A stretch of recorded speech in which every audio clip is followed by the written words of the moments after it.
America first. America first. Is he suggested to Macron that France leave the European Union, correct? Is that what happened? That's right, in a private meeting. Now, you wouldn't think of the European Union, but they're a failure.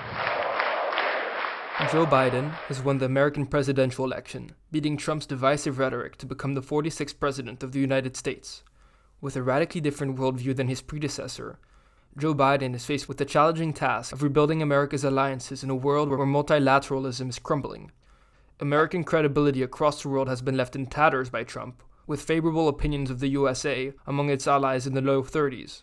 Since Obama left the White House in 2016 and Joe Biden the vice presidency, the world and Europe have changed significantly. How will a Biden presidency change the relationship between America and its close European allies? One of the most significant changes that Biden will bring back to the table is his commitment to democracy, which Trump has openly flaunted, rejecting Europe's democratic leaders and aligning with strongmen with autocratic tendencies. This translated into endorsements to Poland's far-right PIS party in the 2020 Polish presidential elections, and to Hungary's Viktor Orban, who had closely aligned with the American president. This shift will represent an alignment back with Europe's centrist parties and away from the far-right parties that the Trump administration has openly courted, with Steve Bannon, a Trump advisor's failed attempt at creating a populist movement in Europe.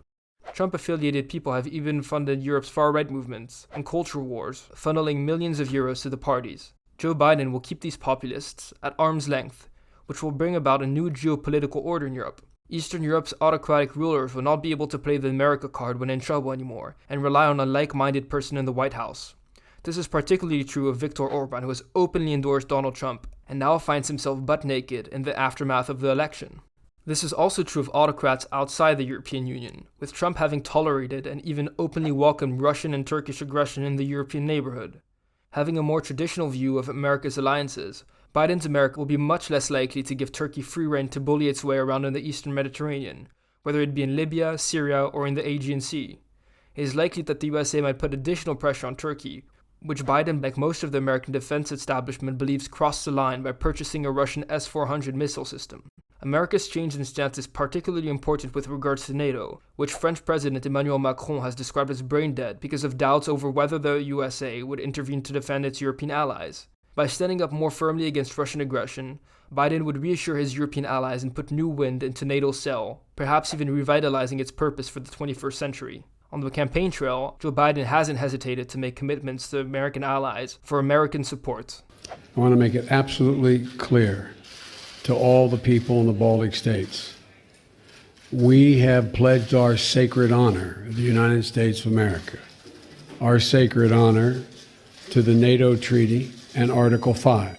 One thing that Biden won't be able to change is the common understanding that has evolved among Europeans over the 4 years of the Trump presidency. Any action he would take would be damage control to what has happened under the Trump presidency. He can't turn back the clock to when Europeans lived in bliss under American protection.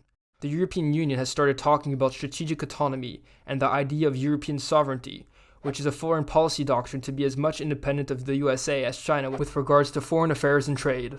While America has switched back to normalcy, the genie is out of the bottle, and forces are now at play within Europe to gain more independence and leave the tutorship of the United States. Europe's move towards strategic autonomy and sovereignty will be slower than it would have been under Trump, who if anything would have torn Europe further apart by pushing the divide between Western and Eastern Europe even further. It's likely that under Joe Biden, Europe and America's relationship will continue to be close. For Brexit, Joe Biden has different views than his predecessor, who has called British Prime Minister Boris Johnson the Britain Trump. They're saying Britain Trump. They call him Britain Trump, and people are saying that's a good thing, that they like me over there. Proud of his Irish Catholic background, Biden is unlikely to let the British government undermine the Good Friday agreements as part of the US-UK trade negotiations. Britain will see its voice with regards to its American ally diminished. Instead of being an EU insider with strong US ties, it has now become an isolated middle power, which adds little strategic depth to the United States' European strategy. Without its EU membership, Britain will likely find itself increasingly sidelined in the wider transatlantic partnership, with other countries taking a leading role. Regardless of the feeling that Biden will once again convey to Europeans that they matter in the USA's eyes, America has since the days of the Obama presidency undergone a strategic pivot towards Asia, which is a geopolitical alignment unlikely to go anywhere anytime soon. With the US-China relationship unlikely to get better as the strategic rivalry intensifies and progressively degrades into a new Cold War, America is faced with a country 5 times as populous and needs the support of its historical allies more than ever since the end of the Cold War.